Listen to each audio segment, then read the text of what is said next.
Guys, ये तो हम सब जानते ही हैं कि मच्छर हमारे खून को चूसने के लिए हमें काटता है। लेकिन जब वो काट रहा होता है तो वो कुछ एक ऐसी चीज करता है जो सुन के आप हैरान रह जाओगे। वो हमें काटने के साथ साथ हम पे सुसु भी करता है।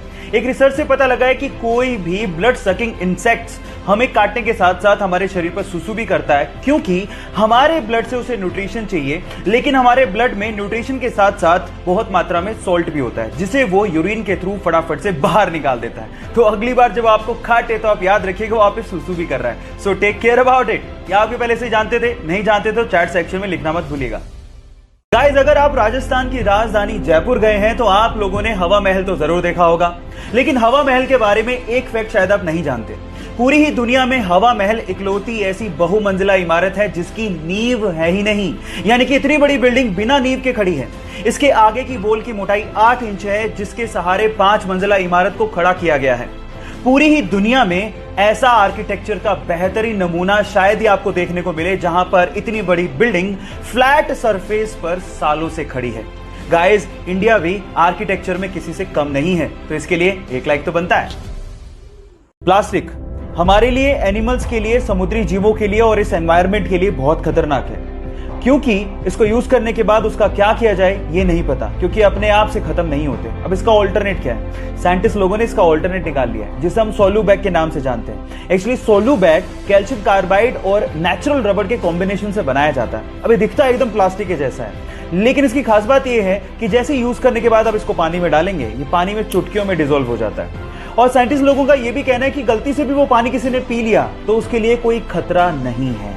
बस प्रॉब्लम यह है कि मॉनसून के दिनों में इसको इस्तेमाल करना थोड़ा सा डेंजरस है, क्योंकि अपने आप से डिसॉल्व हो जाता है। लेकिन अपनी प्रकृति के लिए हम लोग इतना कॉम्प्रोमाइज तो कर ही सकते हैं। क्या आपको पहले से बात पता थी? और नहीं पता थी तो चैट सेक्शन में लिखना मत भूलिएगा। गाइस, अगर आप लोगों को क्रिकेट में इंटरेस्ट है तो मेरे एक सवाल का जवाब दीजिए। मेरा सवाल यह है कि पूरी दुनिया में ऐसा कौन सा देश है जिसने 60 ओवर, 50 ओवर और 20 ओवर का वर्ल्ड कप, यानी तीनों वर्ल्ड कप जीते हों? क्या आपके पास जवाब है? मैं आपको देता हूं। वो है हमारा देश इंडिया। गाइस, इंडिया ने 1983 में कपिल देव की कप्तानी में 60 ओवर के वर्ल्ड कप जीता। उसके बाद 2007 में धोनी की कप्तानी में T20 वर्ल्ड कप जीता, और उसके बाद फिर से 2011 में धोनी की कप्तानी में 50 ओवर का वर्ल्ड कप भी जीता।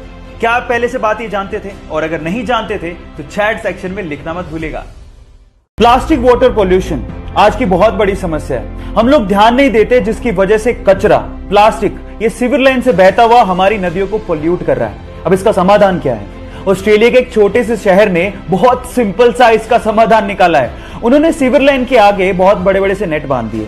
अब अगर कचरा नाले से बहता हुआ पहुंचा भी तो वो नेट में फंस जाएगा, जिससे फायदा यह होगा कि पानी तो बहता रहेगा लेकिन प्लास्टिक कभी भी नदियों तक पहुंचेगा नहीं, जिससे नदियां पोल्यूट होने से बच जाएंगी, हमारी वाइल्ड लाइफ बचेगी, एनवायरनमेंट को बचाया जा सकेगा। आपको ये आइडिया कैसा लगा और आप क्या अपने शहर में इसको इंप्लीमेंट करना चाहेंगे? चैट सेक्शन में लिखना मत भूलिएगा। गाइस, ये किसे पता था कि एक छोटा सा वायरस हमें घर बैठने पे मजबूर कर देगा? और फिर उसके बाद आज से 33 साल पहले शूट हुआ एक पौराणिक सीरियल हमें दोबारा से दूरदर्शन पे देखने को मिलेगा, और उसके बाद यही सीरियल पूरी ही दुनिया में व्यूअरशिप के झंडे गाड़ देगा।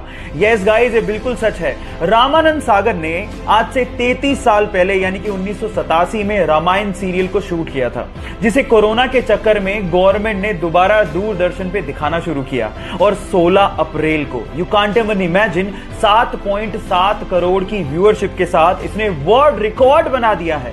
इससे पता लगता है कि भारतीय कला और भारतीय इतिहास के चाहने वाले पूरी दुनिया में बहुत लोग हैं। क्या आपको ये बात पहले से पता थी? और नहीं पता थी तो चैट सेक्शन में लिखना मत भूलिएगा।